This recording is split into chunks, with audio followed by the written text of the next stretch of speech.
Welcome to another exciting episode of Haunt Talk. Today we will be talking about the Haunted Hydro. But first we want to make sure that you like and comment and subscribe and do all that fun stuff. Make sure you hit that little bell if you haven't already so you know when a new video comes up. We'd really appreciate that. Share it with your friends. I'm sure some spooky friends are around that would like to go to a haunted house, especially during this uncertain time. Mm-hmm. There's going to be a lot of things coming up too, so it's important that you have the bell on so to actually know when we upload these things.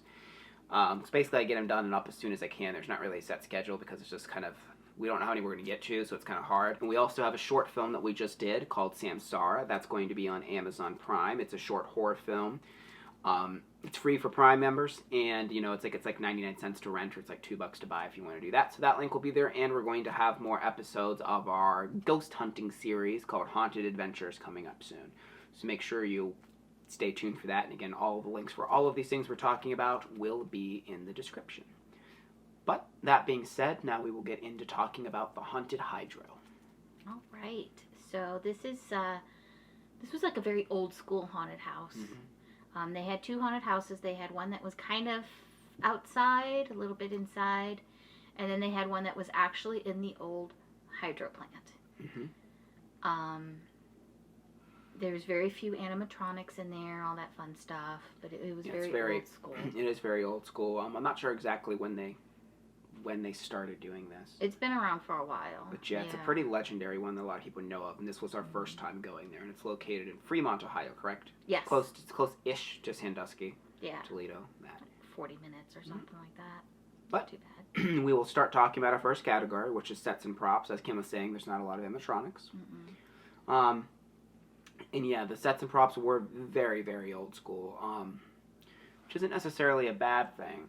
But I would say, there wasn't an egregious amount of, detail in the scenes and stuff like that. It was definitely a little more, rustic.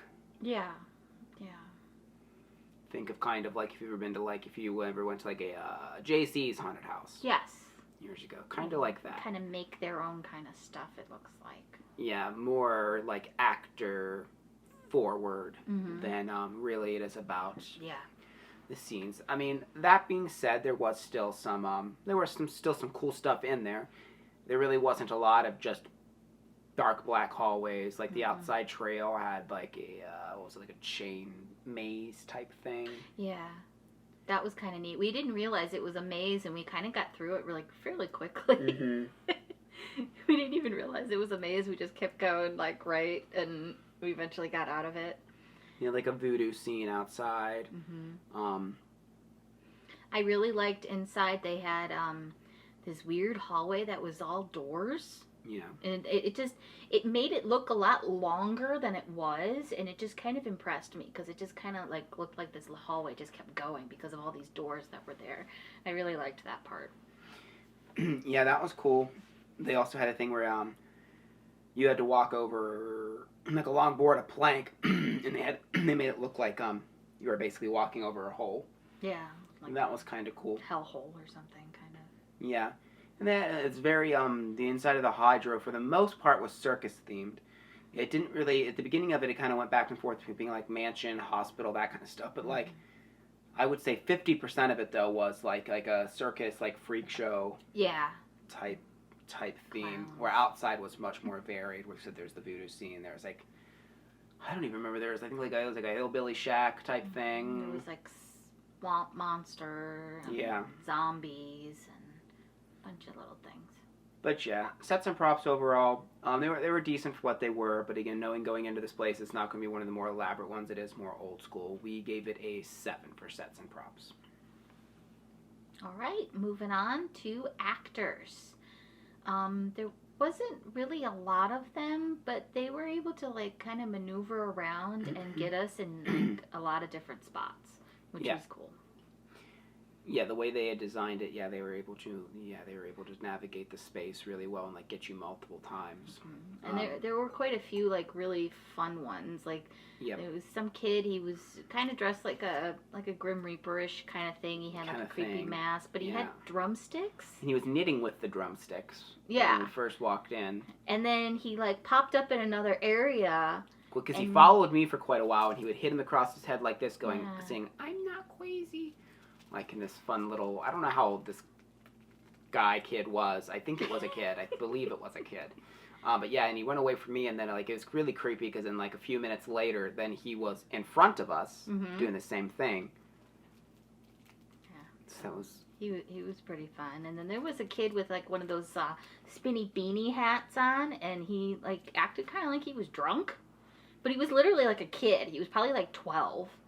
And he was just he was kind of a hoot too. Yeah, because he asked us if we wanted vodka.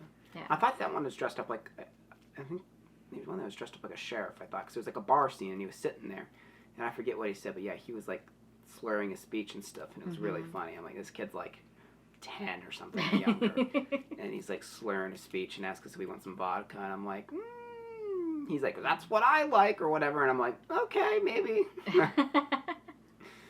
It was entertaining. Oh yeah, and then there was the guy, Crazy Bob. Yeah, apparently he's the owner, and he kind of lives up to that name. He was creepy. He was something. He was creepy. Yeah, he was something. Yeah, for sure. Yeah, definitely. He was very entertaining. But yeah, another one I really liked is there's this actor who like was it was basically like, I don't know if she was supposed to be crazy or if she was drunk or what, but she was like on this like merry-go-round thing, and she was spinning around, and she's like clown puke, and then she like acted like she was puking everywhere, and then she kept telling me to press the white button. There was not a button. He just hit the wall, and she's like, "Yep, that's it." Yeah. Yeah, it was a hoot. But overall, I think the actors did a really good job. You said a lot of dialogue and very interactive and stuff, and they would follow you around for quite a bit, which was nice. I liked that. It kind of, the Haunt reminds me a little bit of Bloodview in that regards. Yes. And how, like I said, it's really actor driven, and they're kind of like the focus of it and everything like that. Yeah, like they definitely keep in character. Like you don't see them really break character at all. Like we would be approaching a scene, and they would be talking. Like there was nobody in there yet, and they were just in their character talking and doing stuff, and then we'd get in there and they'd start interacting with us, which I thought was kind of cool. I like when people are kind of like so into it that they're just like they're into it, you know. For actors, we did give them a 9. They were very good and entertaining. And that moves us into scare factor. The trail was definitely more entertaining than scary. I don't really know if I really got jump scared much at all on the trail. They were definitely focusing just more on being entertaining than that. We also did get into a pretty big, well, it wasn't big, but we caught up with a couple, like 2 or other groups. Yeah. In that one, because of the way the maze was, because they spaced us out fair, but the maze like kind of let us into them, so that also might have helped. But they didn't really seem like anyone was really popping out at them too much on the trail. On the hydro, though, they did get us a couple times as far as like jump scares are concerned. Yeah. But again, this place is pretty old school. There wasn't a lot of like blood and gore or anything like that. So I would say that while it was scary and there was a fair amount of jump scares, it still would be family friendly enough. Yeah. Yeah, you could bring like a kid that's not completely freaked out to this place. You know, it would be like a good like first like real haunted house. Yeah. Yeah. Yeah, because we always say like we recommend starting on like a decent hayride or something. That's a good place to kind of get the kids used to it. But this would be like a good like haunted house to take them to that shouldn't freak them out too bad. But for scare factor, we gave them an 8. It was pretty decently scary as far as like jump scares and that was concerned. We enjoyed it. So moving on, we went to Value. It was we bought our tickets online. This was one that had the timed tickets, where you had to pick a time that you were going to be there. They did Oh yeah. do all the, different health things and stuff like that. We did have a little bit of an issue. It was kind of funny. We came home from the haunt, and yeah. What you're supposed to do is when you get there, you're supposed to check in. Which is a link on your ticket. Yeah. Yeah. And it puts you in the queue line, and then they'll send you a text saying, okay, it's time for you to come and stand in line to get into the haunted house. And it wouldn't go through for us. And actually quite a few different people, it would not go through. This was their opening night, though. Yes, and it was a new system, so they were still kind of working out the kinks.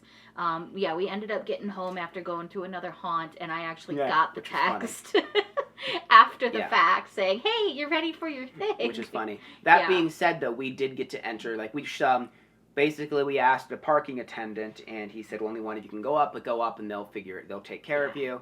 And they didn't get it to work, but they got us in. We basically entered, I think almost on the dot of the time we were scheduled, if not a couple minutes earlier. Yeah. So it wasn't an issue. They got it solved. So if you do go there and it's not working, don't freak out. Just go ask someone. Yeah. It's just a new thing, and I work with technology every day, and technology doesn't like you most of the time. Each attraction took about 10 minutes apiece. Mm-hmm. So you've got about 20 minutes altogether. Obviously, if you get lost in the little maze, it might take longer. As always, give or take a little bit there. It was $25 plus a service fee because you had to buy your tickets online. So overall for value, we gave them a 7.5. I mean, it's not too bad, but yeah, it could be a little bbit longer. Especially, I feel like the outside trail. There's things they might be able to do to kind of maybe expand. I don't know, make just add a little bit more to it. But yeah, I mean, decent value, not bad. And that brings us to our overall category. In that we gave them an 8. So we do recommend going there to them. We drove a fair amount for it. And there's some other ones in the area that aren't too far. We also went to Ghostly Manor after this because it was on the way home, and it's in Sandusky. There's a lot of haunts that are 40 minutes to 1 hour away, like Mansfield, and there's a couple in Mansfield. So yeah, you could definitely string this in with some other haunts if you go there. And as far as the whole cooties thing, their precautions, they were we didn't catch up with people at all in the Hydro. It was just us. We never caught up with another group. And the actors were pretty good, at keeping their distance and stuff, and as we've said in other reviews, you haven't watched them, we still recommend if it's something that you're really freaked out about, you probably shouldn't go to a haunted house. But this was one where I feel like they did take it maybe a little more seriously than other haunted houses. So if it's something where you just kind of have a peace of mind that they're at least trying, they are trying. You're not you sit in your car, until you get your text messages. Once they get the system up and working, that's how that works. And so you're not just in a huge group of people. The line was very spaced out. There wasn't a million people there and everything like that. We just happened to run into that one other group. But even then, the actors actually in the queue line were reminding people, be hey, that's not your party. If you want to stand back a little further in a polite way. No one was rude. Actually, everyone was really nice there. Yeah, everyone actually, seemed to be really pleasant. The one queue line actor had a 6-foot ruler, which is funny. Yeah, he's kind of playing into it. It's kind of his shtick too, which was I kind of like that. They kind of made it, fun, not just yeah. I thought that was cute. But yeah, if you're in the area, definitely check it out. It's a cute little haunt that is also suitable, I think, for families. So yeah.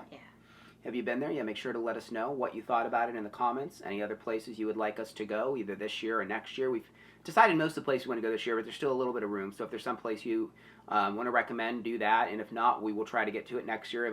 We've already got a few recommendations from you guys that we definitely want to try to get to next year, if not this year. But yeah, that does it for this video, and we will see you guys in the next. Bye.